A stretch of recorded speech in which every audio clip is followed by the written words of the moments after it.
启明信箱，大家来听。大家好，我是秦碧纯，欢迎再次收看《启明信箱》节目。咱伫顶一集的节目当中哦，咱是来关心2026的县市长的选举。啊，同时咱讲到吼，即马呢已经足侪拢伫咧布局啊吼，尤其咱台南市的选情非常的紧张吼，因为即马呢民进党正伫咧进行初选啊，所以咱邀请到吼有可能成为咱台南市第一位女市长的陈亭妃委员来到节目当中。我们再次欢迎陈委员。谢谢学姐哈，也谢谢我们所有的好朋友其实一直的关心了哈。那我们真的现在其实，在台南哈，大龙干嘛那就紧张，其实不会，是因为关心的人很多哈，让他觉得好像有点紧张。其实不会，我们就是稳扎稳打，然后希望我们在1月12、1月13、1月14、1月12、1月13、1月14咱会当用到电话吼，现在是全民调，然后电话民调已经无其他的方式，就用对比的，就是民进党甲国民党的候选人对比无论是亭妃甲国民党的候选人，还是咱民进党的候选人，另外候选人对国民党的对比吼，都是安尼吼。你听到拜托，无论有听到陈亭妃，无听到陈亭妃，拢爱讲陈亭妃，这叫唯一支持啊吼。所以要拜托大家，我想亭妃27年来后，想要做的代志就多，但是因为我们是民意代表，如果说可以真的进入到市政府来执行的时阵，我相信真正亭妃会做足多。好，那亭妃想要请问你啦哈，因为其实我们知道说你准备备当啊，然后你各地其实37区你也都有很完整的都有在做服务，然后你其实呢，你对我们这个台南市政也有一个白皮书，对不对？对。好，那这个白皮书这8年来，你有做什么改变吗？你看到我们台南现在的发展，然后经过了很多什么风灾什么的，你认为讲吼一些交通建设可以怎么样做，让我们台南更加有发展？因为我想吼，这是市民想要了解的，讲你来这市长了，你当为咱台南市带来什么款的改变，对不对？改变，然后维护原本好的，然后再把一些不好的改变掉，然后让我们拥有更新更棒的。这样子你跟我们市民朋友报告一下。对，其实这300K 的经地，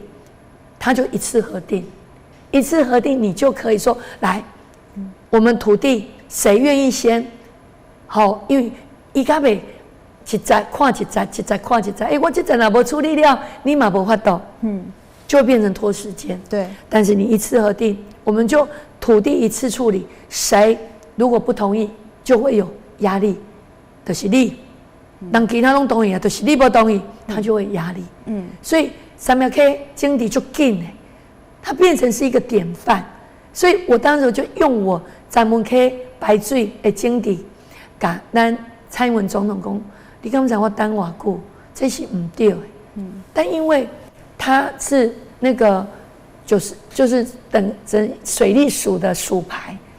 所以他就只能用一段一段。所以17档，学姐，我那一天行政院院长去看的时候，看成果，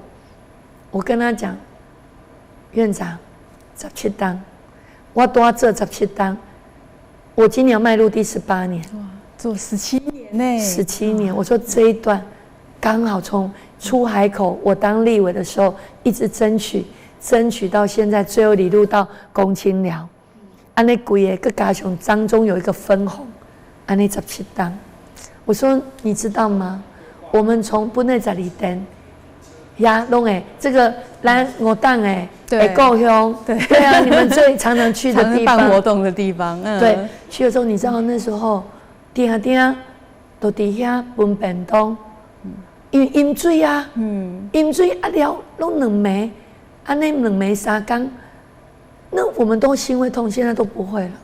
现在都不会了，在这一次你看丹纳斯也没有了，对，也没有了。所以当你看到，所以每个人都说你抵税上来，我带你来加狂。我说你们不要用，好像就说你民进党会抵税抵家，我都很骄傲的跟他讲，都是抵税抵家。好，我在哪里我都可以跟你们讲，他过去是怎么样，现在是怎么样，不是你用嘴巴讲的。如果要政治口水很简单，对，可是你不能伤害台南人的心。台南真正开了有好个，而且我不是只有争取安南区，其实因为太多了。我刚刚讲，对，真的讲不完。37区太多了，都有我们就是走过的痕迹，所以这些民众跟我们很熟悉啊。我不是今麦才来啊，是一直都在，所以我一直都说陈亭妃一直都在，所以我就说我们要选一个最强的，所以我一直没办法接受说，谢龙街子弄底等席电工啊，西单。他说他只要做4年呐。我说你说这个是对台南人是一个欺负，因为你可以拿你的脸书嘛，你过去跟帮台南人做过啥？你讲西单，你这西单你打没开始了解台南呢？你当做啥？你怎么会请台南人陪你一直做实验呢？我们这个已经27年，而且在台南37区 run 了8年了哎，所有后援会这样子 run 了8年了哎，所以我不会成立后援会啊，我成立后援会我就跟你们一样了嘛，我这8年我的后援会就已经在帮我做事了，我要成立什么后援会？那我办活动，我要办的是让大家开心的，让大家认为我是可以陪大家安居乐业的。像我就跟他说，来，囡仔交给我。啊，爸爸妈妈、阿公阿嬷，你去外菲菲歇脚亭，去那个享受一下，嘿，休困一下，吃点心，啊，囡仔我帮你照顾。这代表是什么？我未来亭妃就是要帮大家顾囡仔，顾你的爸爸妈妈，因为这很重要，很重要。对，建设以外，这个其实很重要。真的，因为我常在讲，其实现在三明治时代，他们很辛苦，因个家囡仔输在起跑点，所以唔敢生囝，有生一个啊秀苗苗。可是我们其实应该让他有更多的竞争力、国际观。我们来陪爸爸妈妈，你不要惊，是咱爱给囡仔更有挑战力。我们不要怕小孩子去接受任何的挑战，我们让他有挑战。我那一天在高铁上，我遇到一个很感动的画面，一个小朋友坐在我旁边，我就很好奇说，你自己一个人吗？是啊，我要去台北读册，我要去读台北的天母实验小学。小学生哦，自己小学生，我讲你安怎来高铁？爸爸妈妈载我来，妈妈载我来，载我来高铁，我跟你坐。我要去呀，那个下车的时候就有校车在那边等我。哇！然后你回来呢，礼拜5回来，妈妈会在高铁上等他。哇，这么独立的小孩哦！你看，让我感觉，其实我们要更让家长更放心。你要让小朋友有挑战力、有竞争力，你别再个秀苗苗，你爱火一知道自己会面对什么挑战。未来是国际化的挑战，那未来你要让他能够承受压力。我们常常说，小孩子好像比较没抗压性，我们现在要怎么帮他做到有抗压性？我们要从爸爸妈妈开始来跟他沟通，从学校端，然后跟妈妈、跟老师要建立互信，否则他会怕你安尼，我的囡仔敢动会掉。我们跟他沟通3项沟通，你要让老师嘎嘎啦，但不能体罚，这一定是不能体罚，不是体罚。嘎嘎，我做在红线，你沟通，透过沟通，然后从学校教育、家庭教育，然后让小孩子觉得说，我要接受的是什么样的挑战？我要能够是有抗压性的挑战。是，我觉得这很重要，沟通，然后呢，让他能够有更多的一个想法启发，知道他自己要做什么。我今嘛就这人讲，我都看这个爸爸妈妈怎么说我就怎么做。这不是，那你的性向呢？你的想法是什么？你想做什么？我们要去启发。对，我常常说，我在大学的时候，说真的，只有心理学老师知道我要被插进题。因为心理学老师说，你的未来志愿是什么？我直接给他选，我要当议员。这个小孩子怎么会说？对啊，我们大学是读对啊，电影电视的幕后电视戏剧，对啊，对啊，怎么会想说要去当演员？对。那我当时是觉得我喜欢电影电视，我喜欢这种挑战。可是我知道这个不可能是我未来的志向。我那时候就跟爸爸说：“你相信我一次，我知道我要做什么。我想去学这个东西，但我压根都没有想到说我现在用得到。真的，我现在就用得到。我压根没有想到这个，只是我觉得我对这个本来就有兴趣，所以我就跟爸爸说：你给我去，这有家庭革命。爸爸怎么会想要让你去读这个东西？你读这你的未来，我说你们管我的未来，可是我也不敢说我想从政，因为他压根我哪敢我会从政哦，一直想都不要去读黑啊啦。他就是不要我从政，他就知道我的个性，他就说好，最后也是这样子沟通才让我去读，然后之后我回来我就进双子星，也是，然后之后我就说我要选举。爸爸跟妈妈是有点疯了，但是妈妈是一开始是最早支持我的，因为她说这个女儿的个性你给她懂好不好？然后之后又跟爸爸，然后最后是连爸爸也误会妈妈，说你怎么会支持女儿？对，所以其实是这样一路来的。但我也是从这样的过程，我觉得小孩子跟爸爸妈妈之间的沟通，还有他的信仰，其实是可以沟通的。你让他知道自己要什么，他路还会走得更加稳健。所以你说我们的那个长者，那阿公阿妈的说，你今天爸爸妈妈，你又要照顾小孩，然后又要照顾爸爸妈妈，压力很重。另外，那个年轻的夫妇都要2份薪水。所以我们现在是长照3.0，过去就是蔡英文总统，民进党就是看到说这些我们年轻的朋友，说真的，对于爸爸妈妈压力太大，照顾压力太大，所以呢，他们就是开始有长照，然后之后又衍生到2.0，然后赖清德总统就变3.0。所以我们现在要做的就是盘点，从1.0、2.0到3.0。因为中央是一致性的。它不可能针对你每个地方的分门别类，但是地方要针对各个地方的需要去做盘点，对，也就是整合1.0、2.0、3.0。好，我们整合之后，哪些不够的地方，有差的地方，我们要怎么再补的地方？因为其实有一个里长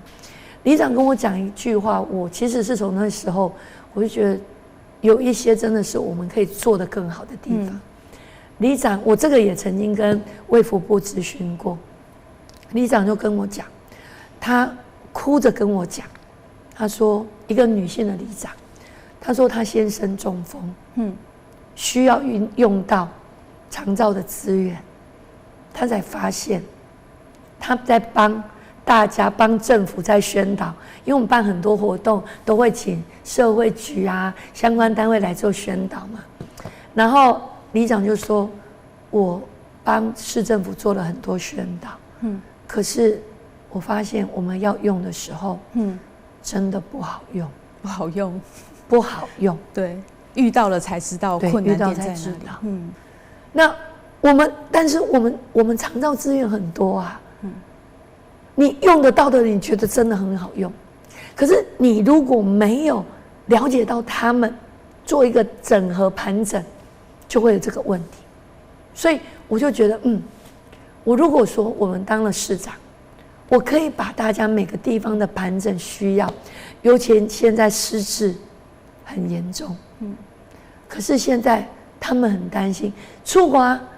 可以假逃咯，哇，爸爸妈妈失智怎么办？我们怎么建立？用 AI 去建立我们的更好的一个失智照顾体系。这个我们都可以每个地方依照每个地方去做一些不同的盘点。所以很多人都说啊，你想要做啥？我说我想要做的代志多啊。我现在不要多讲，我只能讲一个大概。对。我想要替代者，我就是要帮我们的年轻的这个爸妈，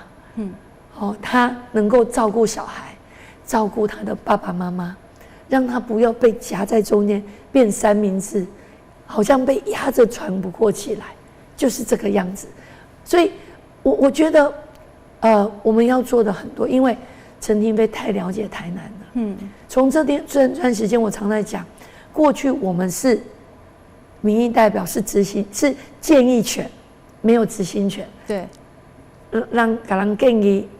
人无法度了解咱想要替大家做的迄个美感。所以，如果我们是执行者，不一样我可以马上进去，我就可以把我过去建议的变成执行端。就可以直接做就对了，所以这也是你这一次要来参选最主要的原因。而且我讲的一定是关键点，因为我去了解嘛，我讲不会是空话了，因为我一直我每次在会刊的时候，很多的参与的我们的中央地方的部会，其实他们感受最深啊。陈亭妃绝对不说空话，而且我也不会为了要讨好民众去骂官员给大家听，我不会这么做，因为这样子只是浪费大家的时间，因为你骂完了又怎么样？那些官委员做不了，官员也不会帮你想办法。你为了你自己骂我们给大家听，对，不是，而是要针对问题。我们做双方沟通，民众当然希望我可以一步到好，不可能嘛？我们要先处理1阶、2阶、3阶。好，那你直接跟官员说，我不管，你按那走我不管，你给我挑好，因为那个标准靠可能。对，你一定要先堆叠，然后先帮堆叠第一关，先堆叠，才有第2关，才有第3关。虽然要时间，可是他有可能做。像我常常跟里长说，里长，我跟你讲，你要做到你那个部分，咱是不是会当改变一个方式？你一档变一部分，一档变一部分，你3档就到遐。啊，你即马甲伊讲，你就一定要我做到遐。我甲你讲3档，你就看无。人家里长是可以接受，那政府官员也觉得，你讲安尼是对的。伊袂有压力啊！你叫伊讲提所有事拢卖甲别人做，规拢来做你家，那有可能用没的没戏啊？对。那我们一步一步，他就觉得合理，他就会帮你。所以很多的里长，为什么我跟他们感情那么好？他觉得我说的是对啊，基本做这一个弄之后啊，你看8年呢，8年呢，我在这地方8年呢，你看我完成多少？本来要2年3年的，现在都嘛之后啊，那他们如果一直坚持在那里，搞基本都要被垮掉。所以我觉得我们要利用的就是沟通。我认为我的能力就是沟通。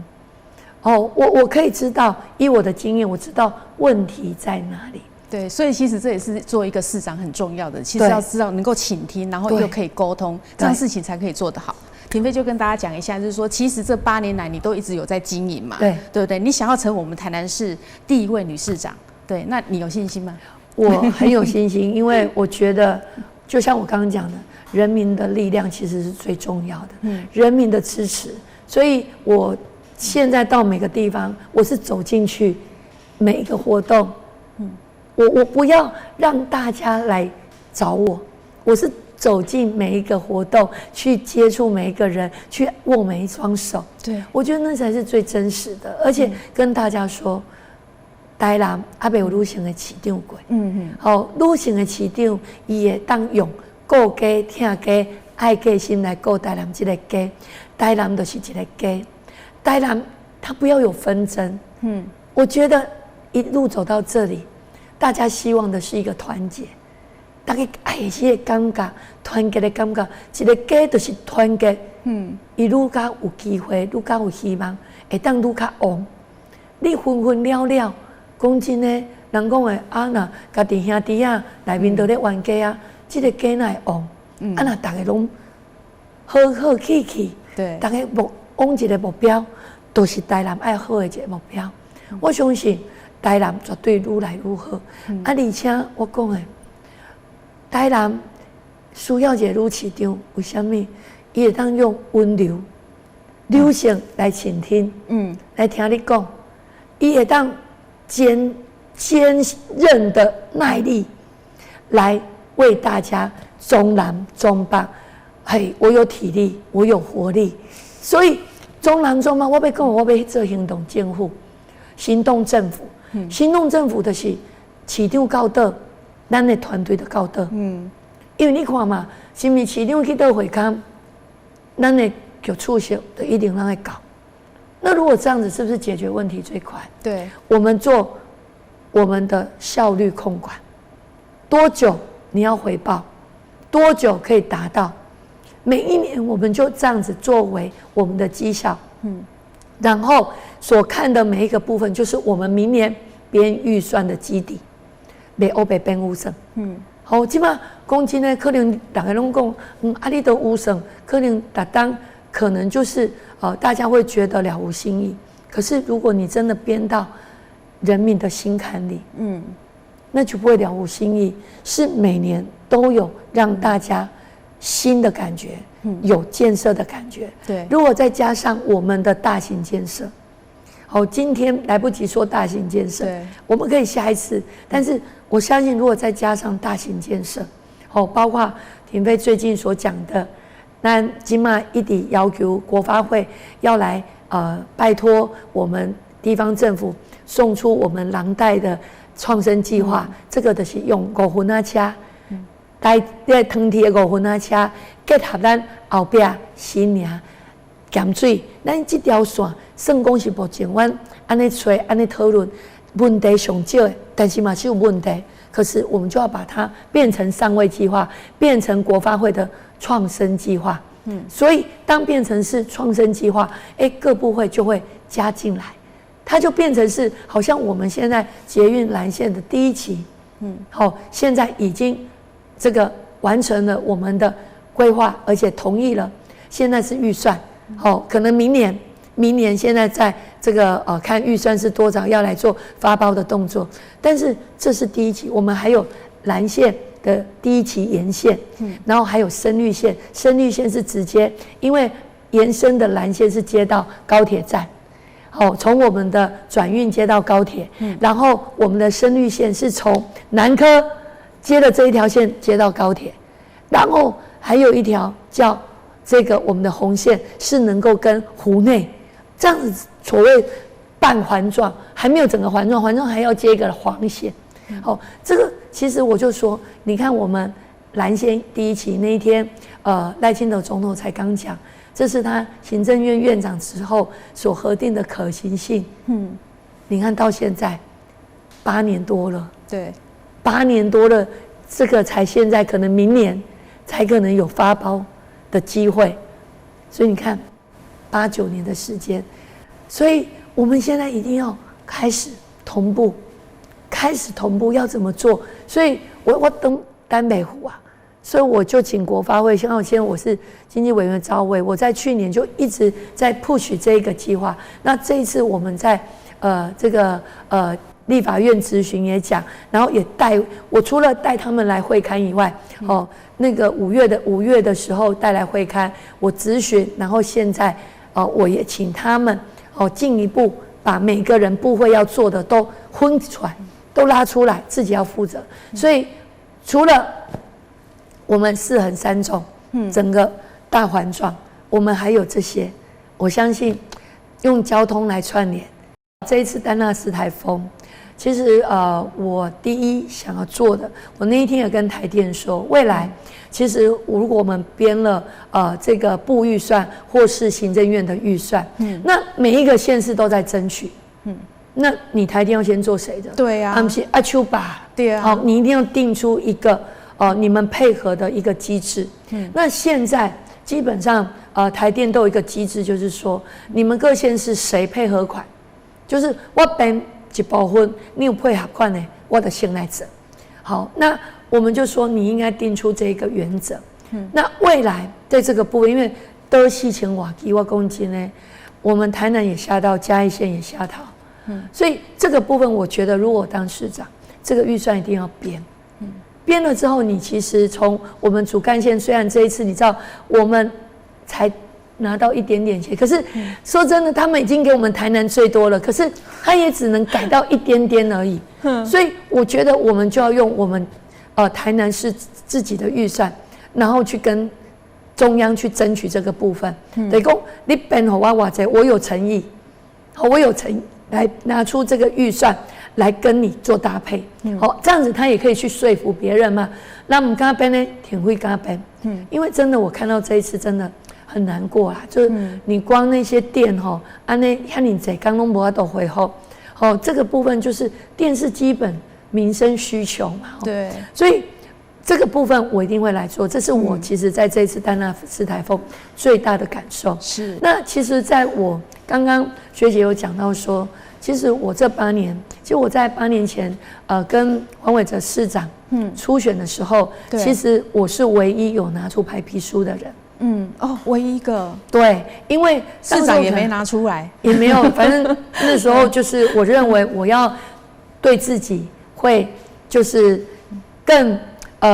踏实。对，因为我要跟大家说我可以做的。好，那因为当时可能大家对陈亭妃，因为县市合并嘛，对亭妃也不是那么熟悉，所以他是借着我的这些资料，可能在认识陈亭妃。因为我其实是只有一个单一选区嘛，就是安南区、北区、中西区，可能知道陈亭妃，然后东区、南区、安平，也这个从朋友那边知道陈亭妃。可是原台南县合并，虽然我是将军，我是将军的查囝，爸爸将军，妈妈7个，不过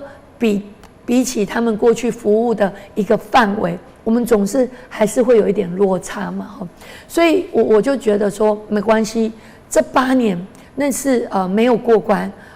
是给我更大的底气，就是我们更大的决心，我要更蹲点，更蹲下来。去了解说，在我的白皮书当中有哪些我其实可以做得更好，而且有哪些，因为其实这8年来，黄伟哲市长也有做了一些，那我怎么跟他就是有做的，我要把它堆叠上去，要做得更好。所以我不断这8年，其实针对我的白皮书，我一直有在做调整，有在调整。对，所以其实我当时有提出5大观光轴，其实但是那个主题都没变，因为这个观光也是一定要做的，只是内容。5大观光轴，我从这个海线蓝带观光轴啊，山区啦，然后再结合商圈啦，然后再结合西北啊，西北就是我刚刚讲的，因为以前还没有，现在我们后壁兰花园区那时候说真的还是地方在管。然后在当时候农委会来接管的时候挂牌，我们就直接要求，因为我有去接牌啊，其实看我们的脸书其实大概看我的脸书，你就知道上做什么代志啦。现在公司拢给讲的，对对，好，就是你做了什么事，不是你现在讲，即使给你4年，你也没办法做啦，因为你就不懂台南，你怎么做？你只是让台南陪你玩。这样是对台南人是不公平的，对，所以我们其实从过去花卉这个当时是后壁兰花园区，正式挂牌变成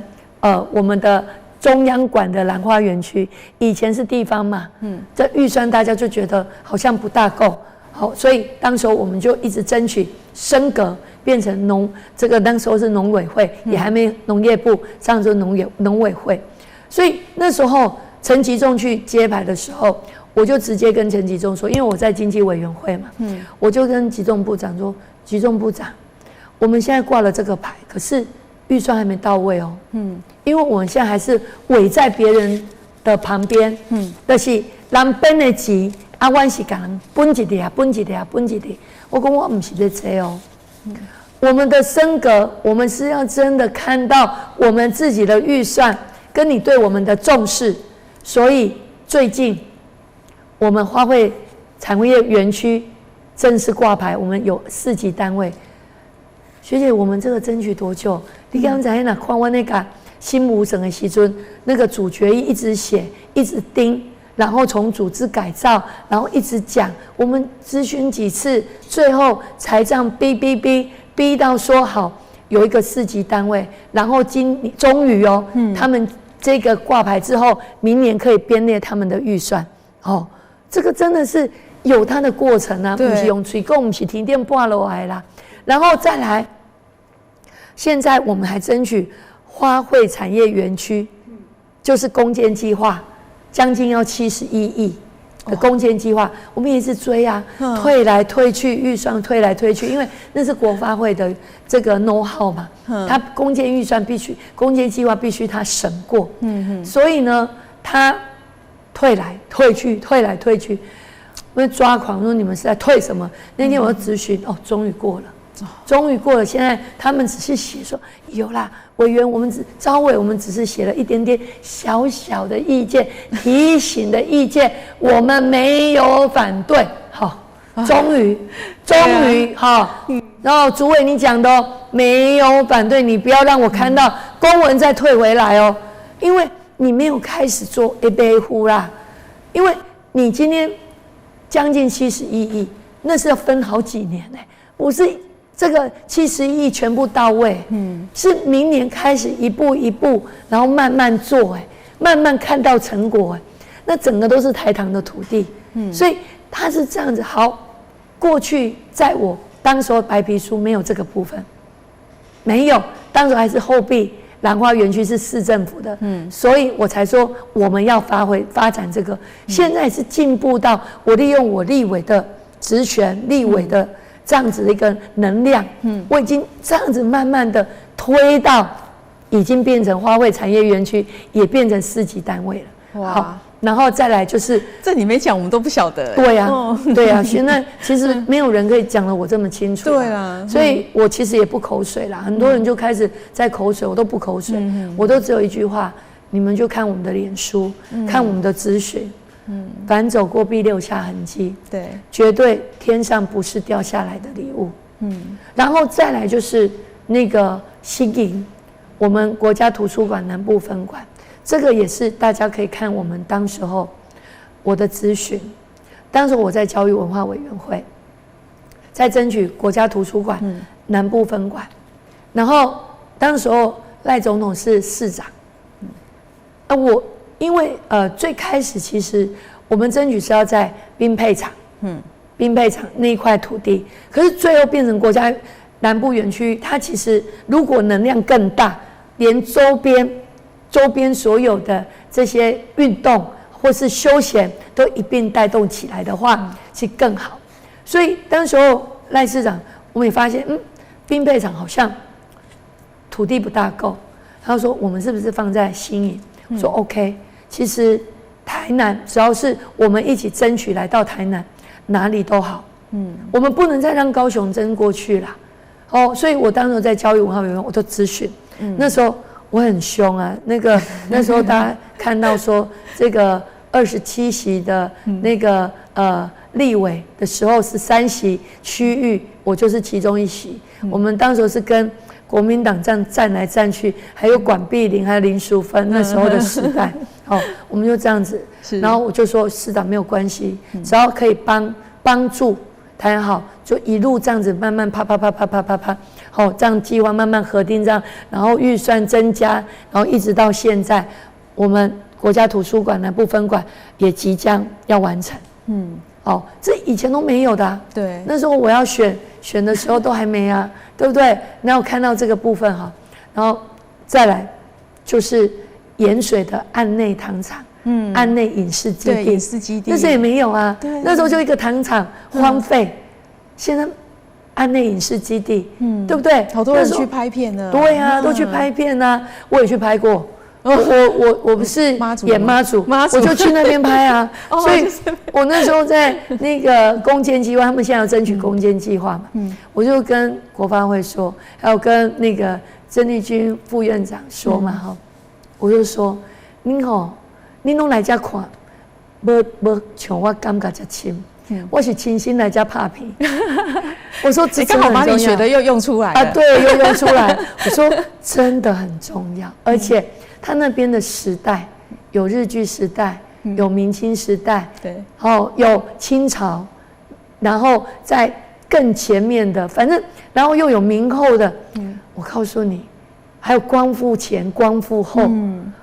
我觉得那你揣摩这种景片了啦。对，所以我就说，而且拍片很厉害，他只要一个小小的，他就有办法拍出那个大时代感。所以我就是那时候去看的时候，我说你们没有办法，我这种感受，所以当时也没有啊，就是这种安内影视基地的一个那种发展，我也期待说未来，我们当时的关键是未来也变成可以在这边住大家变成观光景点，在这边住，然后大家来这边看拍片。这个很有点呢，像韩国就会有类似这样子的行程。对呀，就这样啊。然后边那个咸水老街，边那个一个青寮老街。所以我为什么我在讲说这一条，就是我讲的，这个腾替5分车廊带创生计划。对，就前几天有来这边做勘察，对，做谈会。对，我当下就是把所有各部会要负责任的都挑出来。我说我们就成立一个工作小组。那个我们台南市政府也马上要召开会议，就下礼拜会开。对，下个礼拜会开嘛。然后会开了之后，我就说我们工作小组这些，你都要来哦。我们决议就是这些都是工作小组，因为对后边你看，这是南回横窟，就是我们现在花卉产业园区，然后这里是后边青寮老街，所以从这一条，然后这一条接过来，然后我们还有新营糖厂，我就跟我那一天也做了决议说，新营糖厂。除了你要做工业区，唔茫袂记你嘛来做一寡什么可以吸引人来的物件。对，你爱开发啦。你若这个5分仔车伫这开始行驶了，你看这些点有文化观光列车，腾替5分车会当甲串联起来，一直到这咸水老街甲安内影视基地。这不是很棒？很棒啊！大家都会想来观光真的。因为在上次我们国际蓝展的时候，你刚才呀，倒一条的交通倒一个点，公斤呢都报表要排队，都是那个在兰花园区这旁边，有一个我们那个台糖自己的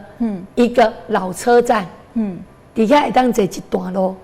会腾替5分车，对，迄段是上热门的，大家拢去排队。对，其实现在大家很喜欢那种有点复古的东西。没错，而且我们北部的朋友拢讲，你那讲5分车拢5车，阮都唔知，阮拢去嘉义，因为嘉义已经有恢复了一段嘛，可是那一段也没有很长。如果我们可以恢复一段，是可以带动新娘后边咸水。我告诉你，我还跟台糖说，你们很自然哦，恁溜娘，你们现在江南度假村没有人要去住，你们马上那边人家就排队秒杀要住，因为你可以用，你虽然那个我们的5分车没有办法到那边嘛，可是你可以用接驳的方式啊，用观光接驳，然后在另外一边还有可以去北河，北河关那念，对，我刚刚那讲你想。我们可以玩几天？对，这就真的很好玩啊！西北怎么不会带动起来？因为你要带动，一定要让它有感。我想要留在家，那民宿就起来哦。你有这三合院，对，三合院现在其实老一辈的离开之后，然后给了这个传承下去，一弄一个离开啊。那如果我们今天可以把这些变成民宿，你是不是当互咱少年朋友回来有就业机会？对啊，回来不会因为时大啦。这样一做就连续带动了很多产业的发展。没错，因为我们要记得，你没有这些点，很多人都是一点。因为其实我都会问，我会有这些想法，我都问，我走到哪里问到哪里。像车寮老街，我去遐嘛，我看到游览车，我讲，请问，你后一站倒位？后一站要去嘉义。就是不会留在台南呐，对不对？你来台南较车寮老街尔，嘿啊，我就算算的了，我就要去嘉义。就其中的一站尔。对，其中一站。了后，来咱的基美博物馆，好，我拢会看。我甲问，你后一站去倒？我要对高速公路去高雄啊。来，你后一站去倒？我要对高速公路去台中啊。你人拉不进来啊。你从奇美博物馆，如果可以，我有一个想法，就是那个蓝带，我们的观光走，从海线这一条，从安平黄金海花安平，因为咱这条今嘛未来有61线，因为以前嘛无嘛，我讲今这条嘛无争取足久啊，对咱61线跨海跨桥的一个我们的61线，它未来现在还没有。往我们86，伊未来61线延伸出去到86，会经过着安南区，安平区，来去到咱的南区，连接86线。这条呢接起来是啥？我们可以借着这个叫蓝带观光走，你来当发展南区，咱的我们的四昆新，安平。老街，吻合，运河很多人跟我讲，运河为什么没有办法像人家外国，我当坐伫遮啉咖啡，以前是草草，今嘛袂啊，今嘛咱民间拢即种了，甲整治了袂臭啊，我想要当伫遮啉咖啡，你若蓝带观光走，安尼走起来，佮加上我当发展南区七股北门将军，然后佮连接出去有客家咖喱，这不是安尼，就是整个带状就起来了。所以我常在讲，我们是因为走到哪里讲到哪里，这才因为就是有改变了，所以全部都在我的脑袋里面。所以学姐，你有没有看我拿稿？没有啊，我没有拿稿啊，我就已经很清楚，我会跟大家讲，甚至大家讲哇。你看安平甲中西区拢塞车，我们在思考，我们怎么把咱的路行予咱的民众，免咱用到一个互人会当想要坐，叫观光轻轨，轻轨哦，路面轻轨，跟我们的高架不会有冲突的，就是我们的捷运不会有冲突的，就是从咱市区就是安平这条，接对中西区，你看咱今嘛那个星光三月，咱东地市加个对啊，小北店，对，那种小北商圈加个复苏起来，好，然后我们那个西门路，我们蓝晒图这里，我家躲还收在特别多，对，哇，我们从这里有小吃有住的，如果我们可以带动，另外我们的青草今嘛已经发展起来呀，对，好，整个。KKK， 如果我们从浅草商圈再发展到国华、中正、海岸，为什么我对这里了解？我细汉就伫遮大汉的呀，因为我妈妈就是拢是伫三角里吧，对不对？那过去的光景跟现在差很远，那我们是不是可以利用？我们思考，我们如果未来我们的民众，咱会当想要来遮观光的，你坐阮的。这个观光轻轨，你就是专播坐这条就好啊。好，你把车停伫我们路外交通，对，咱来吹。好，你拢停伫遐，我用轻轨接驳给你接来。好，你当坐随叫随到，随叫随停，你就坐轻轨去你想要去的所在。袂互咱达到安平。你看，以前咱靠店在市场，甲咱林木娘公园。甲咱安平发展遮紧，但是相对顶嘛，互咱在地人一直想讲，你为什么造成我们的困扰？对，所以很奇怪，我们当时就奇怪，许天才许市长的民调怎么在安平明明这做在，你看伊的这个我们的花灯台湾灯会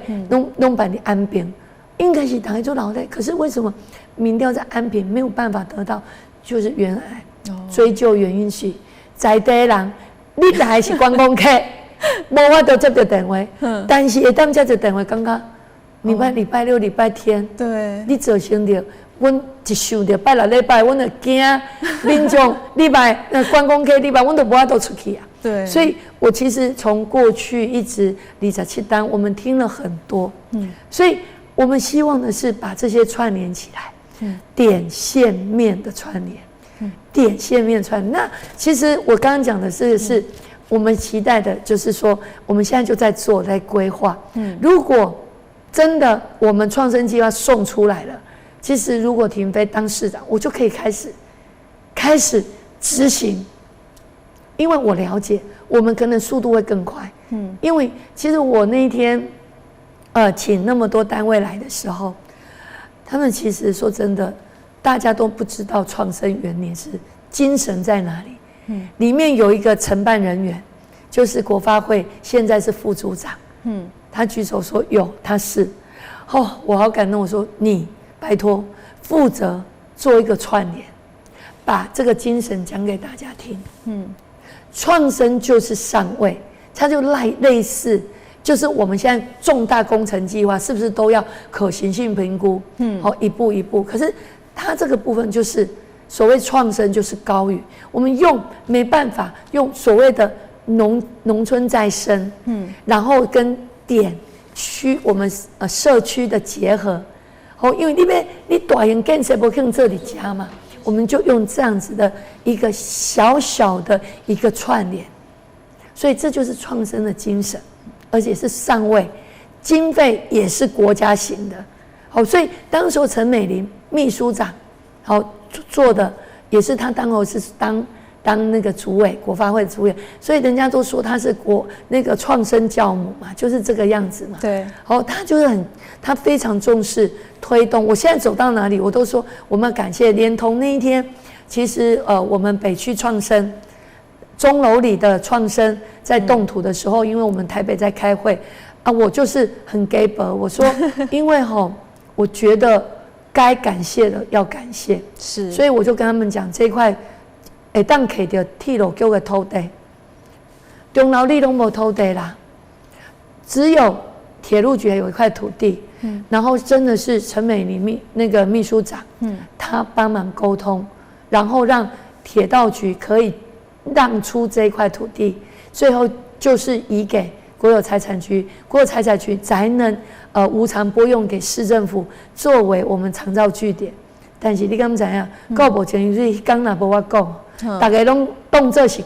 那个国有财产局的土地，还在感谢国有财产局，我都说错了，他们才把这一段整个接上来。是国发会，我们的创生计划，我们的国发会的主委，当时候的陈美玲。帮忙协调、协助，也成大开了好几次会。然后当时李黄兴区长当天他也没去。我说我公检我记得都不会抹杀别人的功劳，谁有做了我就要感谢。因为没有他们，也没办法。陈亭妃有办法，就是在市区能够争取到一个创生，所以这个创生很重要。长照创生结合了圣安，然后圣安也加入了，所以他们现在也是圣安那个长照据点。然后未来到底是什么样的规模，就是由市政府去做。然后包含这个我们大河里那边也是长照，就是我们把所有这个北区的长照全部集合，然后还有一个亲民共居，就是我们阿嬷你看市集，就是用很多的市集，起码会当口我们东北去行起来。看一下少年家，看一下人的，互因会当感受到讲他们不孤单。所以那时候就是亲邻共居的概念所以我们当时候就是说，希望借着很多人的努力，所以其实我们希望这个所谓的糖铁五分车这个创生赶快做。所以我们另外一个部分就是我刚刚说的捷运。其实我们除了这个4横3纵这样的一个整个交通规模以外，其实我们有很多就是我跟大家看到的是说，我们的捷运蓝线，捷运蓝线现在一起有可能就是在明年，可能黄伟哲市长说他想赶快给他发包，明年发包，那大家就在追这个速度哈。对。那问题是它还没有，它的沿线还没，所以我们要努力，就是接到沿线的部分。然后呢，这个沿线还有这个深绿线，就是接到南科，然后还有这个红线，可以接到这个蓝线，这一条就是接到湖内，然后这个黄线才能整个这样串联起来，还有一个绿线。可是我们要讲的，我们要先有经济效益，怎么样经济效益？就是可以先串联起来的，就是可能是我们的这个蓝线一起，再来就是沿线蓝线一起的沿线接到我们的这个高铁站，好，从我们的捷运，因为蓝线一起大概是大桥车站，然后还有我们的平时转运站，还有仁德转运站，可是还没有接到我们的高铁，还要借着一起沿线才有办法接到我们的归仁，然后再来就是我们的深绿线，就是可以接到这个南科，因为南科这个它的使用率就会比较高，因为很多的工程师他就不用开车了，还有很多他们的厂商就可以直接你就坐来我们南科，要去坐高铁的时候再坐过去，然后一条就是跟高雄湖内衔接的红线，这个也跟我们的蓝线有结合的，这个跟一起的部分有结合的，所以我觉得我们可能在第一时间，我们也会先推这两个，应该2条3条，因为沿线还有深绿线跟红线，所以这个部分其实你看一条一起蓝线都8年多。对，要很长的时间呐，这种交通的规划，所以我们真的就是要赶快跟时间赛跑，人民才会有感。对，所以我们说真的，那一天国道8，国道8这个是我们争取很久，那么多经费耶，真的。我说真的，当时候我们在争取的时候，就是要做可研，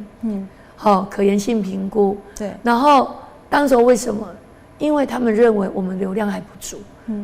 我们要取消这个红绿灯，然后取消红绿灯要做可研，